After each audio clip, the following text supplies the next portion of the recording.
Hey Spices! So right now asparagus is on sale, so I figured we would make roasted asparagus in the air fryer. If you want to know how to make it, let's go spice things up. You'll want to first start out by cutting the ends off your asparagus. An easy way to do this is keep the rubber band, and then right above the rubber band, cut the end off. That's usually exactly where you need it. So you can go ahead and do that with both sides, and that kind of holds them together as well.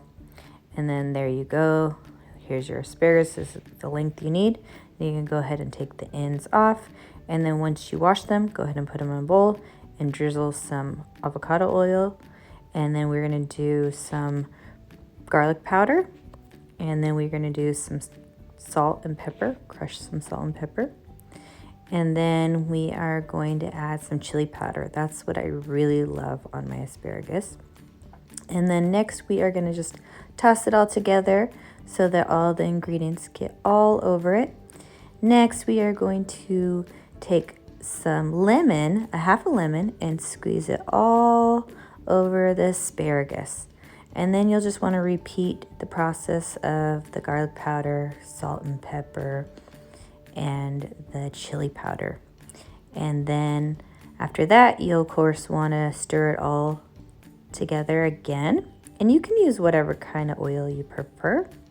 Next we're going to put it in the air fryer basket just like this, and then just drizzle the rest of the oil over the top. And then into the air fryer basket goes, and we're going to cook it at 400 degrees for 10 minutes. And once your 10 minutes is done, you can go ahead and pull the basket out, and you can go ahead and stir your asparagus up so that it cooks evenly. And then we're going to just put it right back into the air fryer for 400 degrees for 5 minutes.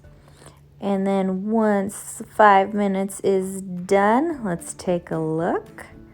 Ooh, look at this. A good way to tell if your asparagus is done is just take a fork and just stab into your asparagus. If it just easily goes in, it is done. And look at this, your asparagus is done and you're ready to eat.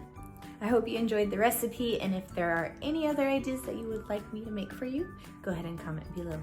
Bye, and see you in the next video.